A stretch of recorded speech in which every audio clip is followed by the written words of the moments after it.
Welcome to Mirpur cantonment. ডান পাশে বাম পাশেও পাবেন। এই সাইডে ইউটার্ন যদিও নিষেধ, তারপরে কিন্তু ইউটার্ন নিল, যদিও সামনের দিক থেকে ইউটার্নটা নেওয়া উচিত ছিল তাদের। যে বলে না যে সমস্যা খুঁজে যদি ঔষধ দেওয়া হয় তাহলে রোগ তাড়াতাড়ি সেরে যায়, তো ওই রোগ নির্ণয় করাটাই হচ্ছে সব থেকে বড় ব্যাপার স্যাপার। আগে আপনাকে রোগ রোগ নির্ণয় করতে হবে, দেন তারপরে আপনাকে মেডিসিন দিতে হবে।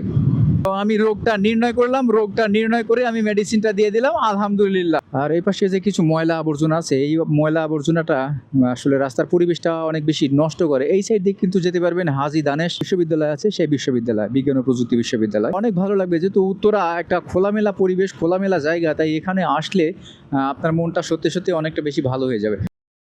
যত বেশি হোক না কেন, রাস্তা ফাঁকা থাকলে আপনাকে খুব শর্ট টাইমে আপনি পৌঁছাতে পারবেন। কিন্তু ঢাকা শহরে তো আসলে এরকম ফ্রি পাওয়া বা ফাঁকা পাওয়া মনে হচ্ছিল ঘেসর ঘেসর করে একটা বাধা বাধা হচ্ছে। হ্যাঁ, রুবেল ভাইয়ের এই আস্তানা থেকে বিদায় নিচ্ছি। এখন যাব হচ্ছে মিরপুর এসএস বাইক মার্টে। কি ব্যাপার, হালকা হালকা ভালোবাসা শুরু হয়ে গেল। হালকা হালকা ভালোবাসার ভিতরেই রওনা দিয়ে দিলাম। না, মনে হচ্ছে যে গাড়ি টান দিচ্ছি আর খুব জোরে জোরে এই বৃষ্টিগুলো পড়তেছে, এরকম একটা ব্যাপার স্যাপার লাগতেছে। আরে বাপ রে বাপ, এরা যে জোরে আসতেছে এদেরকে দেখে তো আমার প্রচুর ভয় লাগতেছে। না না না না না, এটাকে মেনে নেওয়া যায়? এটা মেনে নেওয়া যায় না না না। দেখি আচ্ছা, মেট্রো রেল স্টেশনের নিচে যাই, দেখি কি অবস্থা দাঁড়ায়। তা যদি এইখানে থাকি, দেখা যাচ্ছে যে এইদিকে বৃষ্টি হচ্ছে, ওইদিকে কোনো বৃষ্টি নাই, তাহলে তো আমি আবার পুরো একটা ধরা খায় যাবো। এই কারণে চলেন ওইদিকে আগে যাই, দেন তারপরে দেখা যায় যে কি হয়। একটু জোরেই যাই, ভালোই মোটামুটি ভালোই তো বৃষ্টি পড়তেছে। তো ওই পাশে আবার রৌদ্রের একটা আভা আছে, এই পাশে কিন্তু রৌদ্রের আভাটা নাই। এই পাশে বৃষ্টি শুরু হয়ে গেছে এবং এই যে এইখানটা থেকে দেখেন বৃষ্টি কিন্তু হালকা, এখানে হালকা। ওই সাইডে যেমন জোরে আসলো, এখন কিন্তু এই সাইডে এরকম জোরে নাই আর কি। তো বৃষ্টির ভিতরে বাইক চালাতে মোটামুটি ভালোই মজা লাগে, কিন্তু ভালো মজা লাগলেও সমস্যা কিন্তু আছে ভাই। প্রত্যেকটা জিনিসের এপিঠ আর ওপিঠ আছে, তাই না? পোড়া পোড়া একটা গন্ধ বের হয়েছে। এই যে এই সাইডে দেখেন কত সুন্দর, এই সাইডে কিন্তু কোনো রকম বৃষ্টি নাই। আল্লাহ পাকের কি লীলা খেলা, ওইখানটায় হেভি বৃষ্টি শুরু হয়ে গেছে আর এদিকে কোনো বৃষ্টির ভাবটাই নাই। মানে ওইখানে যদি আমি দাঁড়ায় থাকতাম তাহলে কিন্তু ওই যে ওইদিকের বৃষ্টিটা পাইতাম আর এদিকের যেরকম ফ্রি রোড এটা কিন্তু পেতাম না। তাই আসছি, এটা ভালো হয়েছে।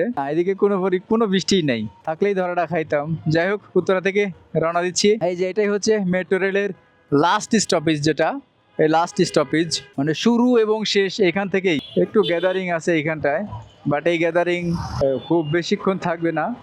এই সাইড থেকে যাই, বের হলাম, কারণ ও যদি ওই সাইডে যায় তাহলে কিন্তু আমি ধরাটা খেয়ে যেতাম। এই কারণে বুদ্ধি করে তাড়াতাড়ি বের হয়ে চলে আসলাম। যাই হোক, সবাই কেমন আছেন? আশা করছি সবাই অনেক অনেক বেশি ভালো আছেন। সাথে আছি আমি শাকিল, আপনারা দেখছেন থ্রোটল শাকিল। উত্তর স্টেশন থেকে রওনা দিলাম। খালি ঘড়ির কথা মনে হচ্ছে ভাই, কেন যে ঘড়িটা মানে ভুল করে রেখে আসলাম। মানে ঘড়ি পড়তে পড়তে এমন একটা অভ্যাস হয়ে গেছে যে কিছুক্ষণ পর পরেই মনে হচ্ছে কয়টা বাজে এরকম একটা কিছু মনে হচ্ছে। সম্ভবত 4:30 বা 5টা পার হয়ে গেছে। 5টা পার হয়েছে, যেহেতু আসরের আজান দিয়েছে, এক্ষেত্রে বলাই যায় যে 5টা পার হয়ে গেছে। আর এদিক থেকে আমি যাচ্ছি, গাড়িটা এত সুন্দর চলছে। বিশেষ করে যে মানে কয়েকদিন বৃষ্টি হলো না, বৃষ্টির পরে আমি চেনে মোবিল করেছিলাম না, আমাদের লুপ করেছিলাম না। লুপ না করার কারণে মনে হচ্ছিল ঘেসর ঘেসর করে একটা বাধা বাধা হচ্ছে।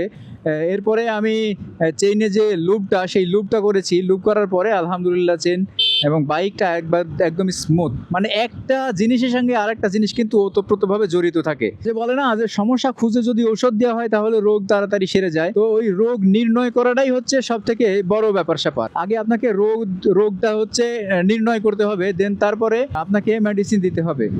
তো আমি রোগটা নির্ণয় করলাম, রোগটা নির্ণয় করে আমি মেডিসিনটা দিয়ে দিলাম, আলহামদুলিল্লাহ ক্লিয়ার। আচ্ছা, আমি তো এই সাইড দিয়ে না গিয়ে এই সাইড দিয়ে বেরিবাদ দিয়েও আমি যেতে পারতাম, তাহলে আমার মনে হয় যে ভালো হতো। তবে ওই সাইডে একটু দূরে আছে, যাই এদিক দিয়ে যাই, কোনো সমস্যা নাই, এদিক দিয়ে যাওয়া যাবে। আর এদিক থেকে 10 মিনিট লাগবে আপনার পল্লবী পর্যন্ত যেতে এদিক থেকে 10 মিনিট লাগবে। এখানে যাওয়া ঠিক হবে না, ডেলিভারি ভ্যান, এখানে জোরে গেলে ধরা রাখাইতাম, কারণ ওদের তো কোনো হিসাব কিতাব নাই। আর এই পাশে কিন্তু সুন্দর কিছু নার্সারি আছে, সেই সঙ্গে বাড়িঘর কিন্তু অনেক বেশি ভালো লাগছে দেখতে। এটা এইখানটায় দিই, তাহলে মনে হয় যে আমার এটা পারফেক্ট হবে এবং ওই সাইডটা ভালো বোঝা যাবে। দিয়ে দিলাম। এখানে কিছু রেস্টুরেন্ট হয়েছে নতুন করে, আবার কিছু ভাঙাচোরা হয়েছে। ভাঙা গড়ার ভিতরেই কিন্তু আছে জিনিসগুলা, অনেক ভালো লাগবে। যেহেতু উত্তরা একটা খোলামেলা পরিবেশ, খোলামেলা জায়গা, তাই এখানে আসলে আপনার মনটা সত্যি সত্যি অনেকটা বেশি ভালো হয়ে যাবে, এতটুকু কিন্তু আমরা বলতে পারি। এই ডান পাশে দেখেন কত সুন্দর সবুজের সমারোহের ভিতরে হলুদ রঙের ফুল, সেই সঙ্গে প্রাকৃতিক যে বাতাস, বাতাসটা কিন্তু অনেক বেশি ভালো লাগতেছে, কোনো রকম ধুলাবালি কিছু নেই, কোনো রকম ধুলাবালি নেই, একদম ন্যাচারাল, এত ভালো লাগতেছে আজকে। এর আগে মনে হয় যে এত ভালোটা লাগে নাই আমার। এই তো দেখতে দেখতে কিন্তু আমরা উত্তরা দক্ষিণে চলে আসলাম। উত্তর থেকে উত্তরা দক্ষিণ সেন্টার পার হয়ে গেছি, সেন্টার পার হয়ে দক্ষিণে চলে আসছি আমরা।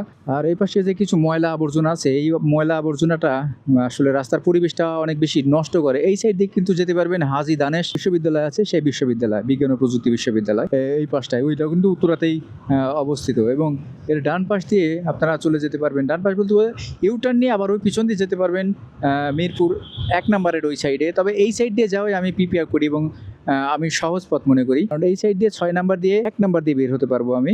তো সেই ক্ষেত্রে একটু সময়টা বেশি লাগবে, ওই সাইড দিয়ে সময়টা একটু কম লাগতো কিন্তু রাস্তাটা অনেক বেশি হতো। এই সাইডের যে পানি দেখতে পাচ্ছেন যে কত সুন্দর, এখানে কিন্তু এই যে উপরে যে পলিথিন গুলো দিয়েছে বেঁধে বেঁধে, সেই পলিথিন দেওয়ার উদ্দেশ্যটা কি সেটা একটু বলে দিচ্ছি। সেটা দুই সাইডেই আপনারা দেখতে পাচ্ছেন, এই সাইডেও গ্রিন রঙের এবং হোয়াইট রঙের যে দুইটা কম্বিনেশনে পলিথিন দিয়েছে, এই সাইডে কিন্তু একটা শুধুমাত্র হোয়াইট রঙের দিয়েছে। তো এটা দেওয়ার উদ্দেশ্য হচ্ছে পুকুরে এখন মাছ চাষ করতেছে, আর এই মাছগুলা যখন পাখিরা আসে বা বিশেষ করে কাক চিল এগুলা যখন আসে এসে বসে মাছগুলা নিয়ে যায়, আর এগুলা দেখলে কিন্তু ওই পাখিগুলা বসে না, যার কারণে মাছগুলা নিরাপদে থাকে। এবং এইখানটা থেকে দেখেন ওনারা যে ফুল ছিঁড়লো, ওনারা ফুল নিয়ে নিছে। এবং পিছনে একটা প্রাইভেট আছে, আমার সামনে একটা প্রাইভেট ছিল, ওই প্রাইভেটটাকে ক্রস বলতে কি ওর কাছ থেকে একটু দূরে যাওয়ার চেষ্টা করলাম। এই কারণে কিন্তু 53 কিলোমিটার/আওয়ার গতিতে, যদিও বাইকের জন্য এটা নিরাপদ গতি, আর এই রাস্তার জন্যও রাস্তা বুঝে যদি আপনি বাইক চালান তাহলে কিন্তু কোনো রকম সমস্যা হবে না।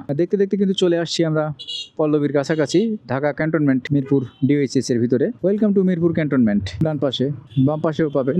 এই সাইডে ইউটার্ন যদিও নিষেধ, তারপরে কিন্তু ইউটার্ন নিল, যদিও সামনের দিক থেকে ইউটার্নটা নেওয়া উচিত ছিল তাদের, তো সেটা কিন্তু তারা করেনি, কারণ এই সাইড থেকেই নিয়েছে। এবং আমি এক কাজ করি, সনির সামনে থেকে তেলটা নিয়ে যাব। আচ্ছা দেখি কি হয়, পরিবেশ পরিস্থিতি কতটুকু সামনে থাকে সঙ্গে থাকে সেটুকু দেখি।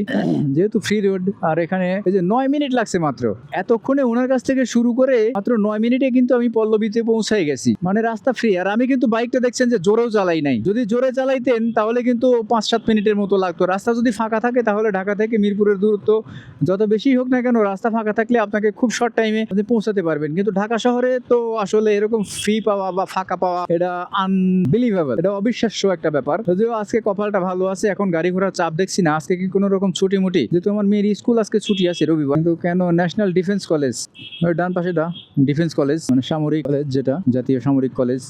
এই যে দেখতে দেখতে চলে আসছি কিন্তু আমরা মিরপুর পল্লবীর এইখানটা। যদি পল্লবীর এইখানটা জ্যাম পাই তাহলে কিন্তু আমি এখান থেকে ভিডিওটা আজকে শেষ করে দিব। আর একেবারে শুরু করেছিলাম রুবেল ভাইয়ের ওইখানটা থেকে, যা মানে শুরুতে যে শোরুমটা দেখেছিলেন সেই শোরুম থেকে। এইখানটা একটু সিগন্যাল আছে। তো ভালো থাকবেন, সুস্থ থাকবেন, দেখা হবে নতুন কোনো ভিডিওতে। আজকের মতো আল্লাহ হাফেজ, আসসালামু আলাইকুম রহমতুল্লাহি ওয়া বারাকাতুহু। যেহেতু জ্যাম পড়ে গেছে এই কারণে আমি ভিডিওটা শেষ করতে বাধ্য হলাম। আল্লাহ হাফেজ।